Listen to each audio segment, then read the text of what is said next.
In many ways, Rama is representative, or we can even say an embodiment of what this culture stands for. This is a culture where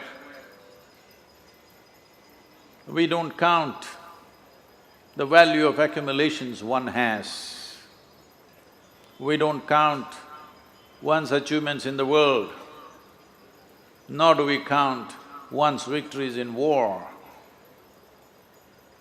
But the most important dimension is how profound is the freedom that one has achieved within themselves. What is your level of mukti in your life? How profound is your freedom from variety of things that a human being can be afflicted with? If you look at Rama's life, I want you to understand, when Ram in Ayodhya, well, some things went wrong and went to the forest and his wife kidnapped by the Sri Lankan people, not LTT, well before that.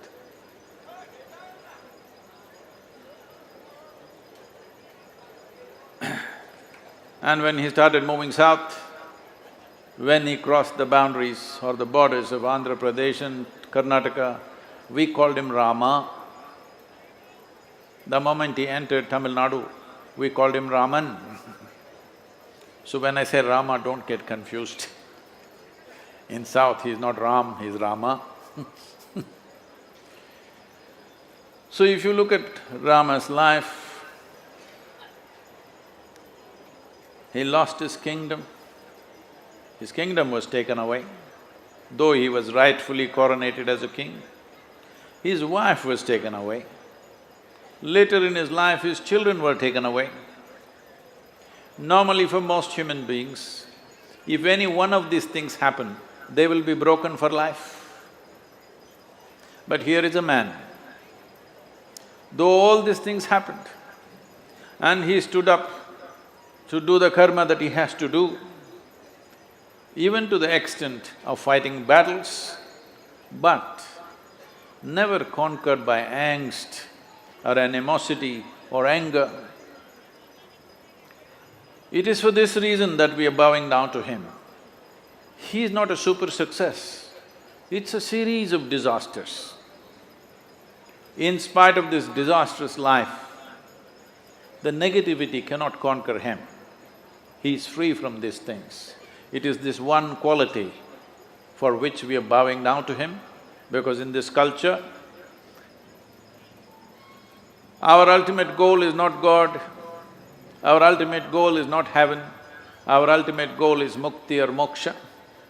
Liberation or freedom is the highest goal in our lives.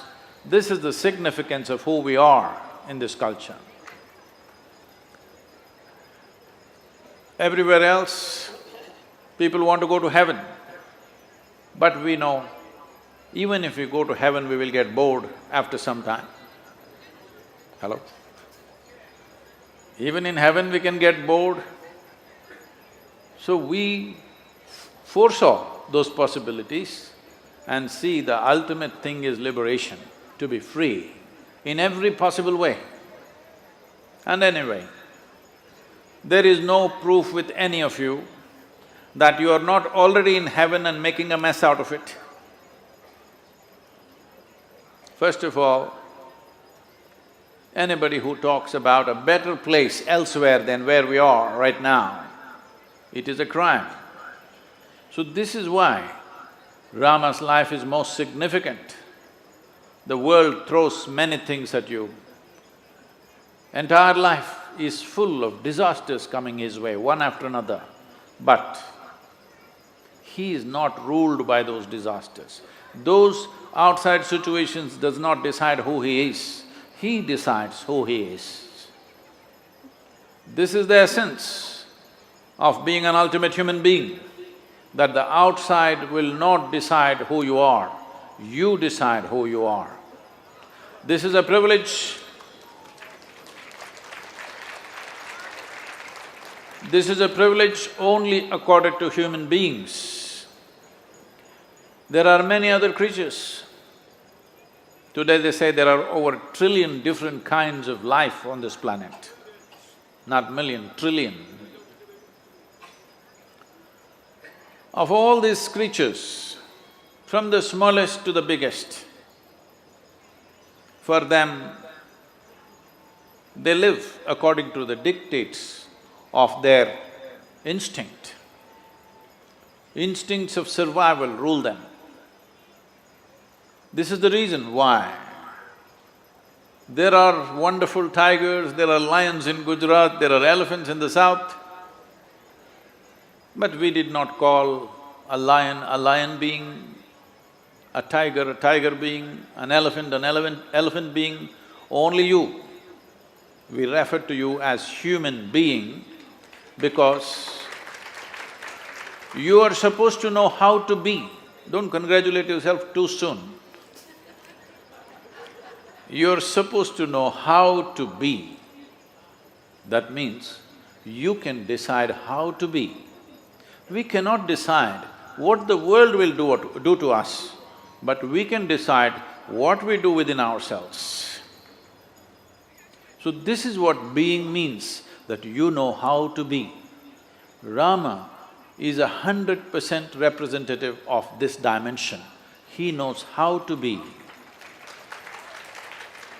Kingdom taken away, wife taken away.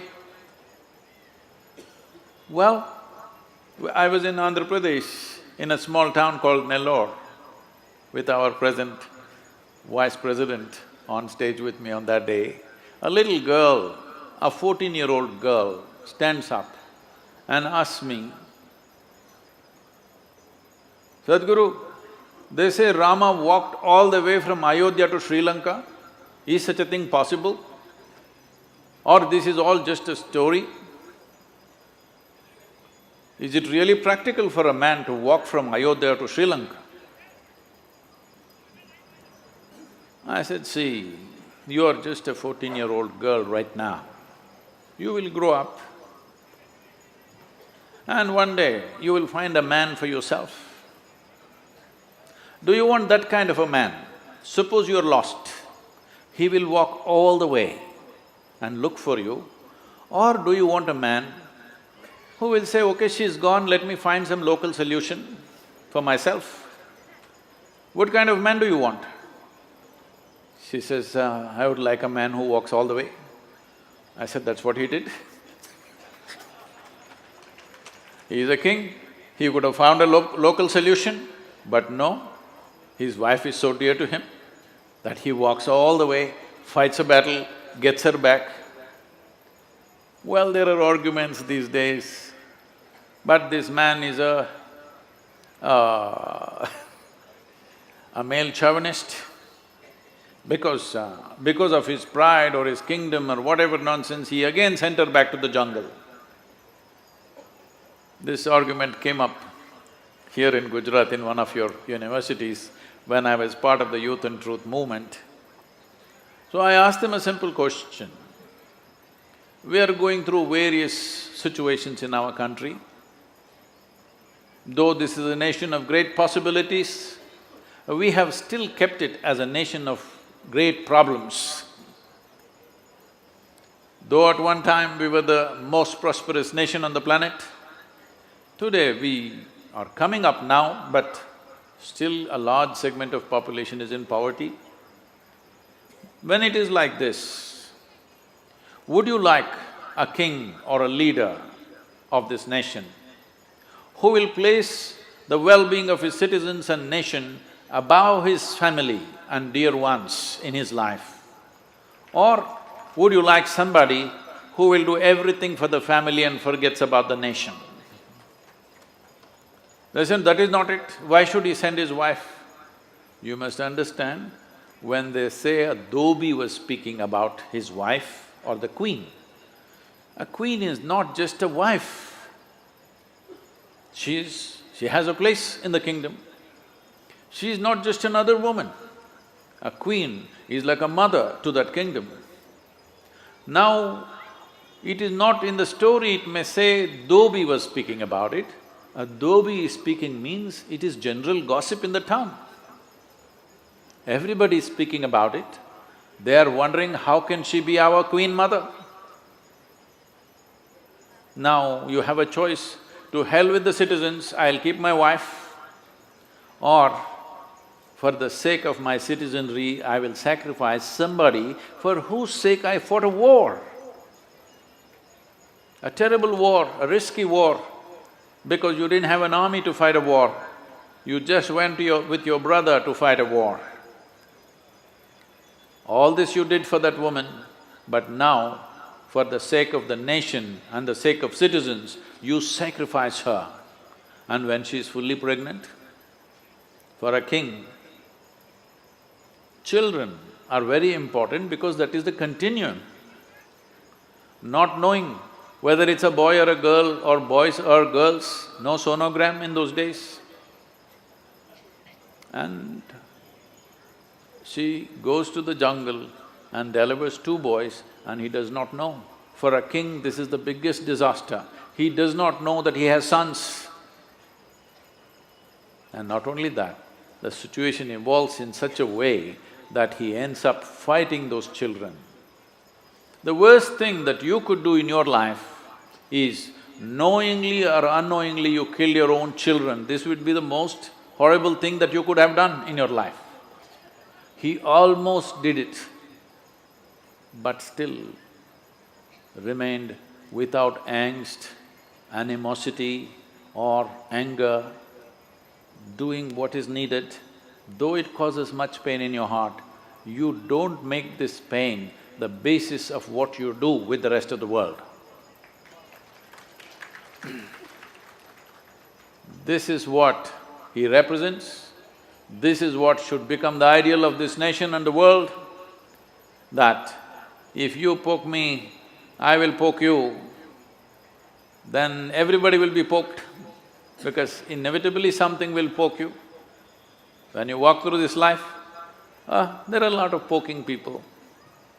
But as you raise in your stature, if you become the poking kind, then everybody will be poked. So, his life is not history, it is a lesson for the future of this nation and for this world. Thank you very much for having me here.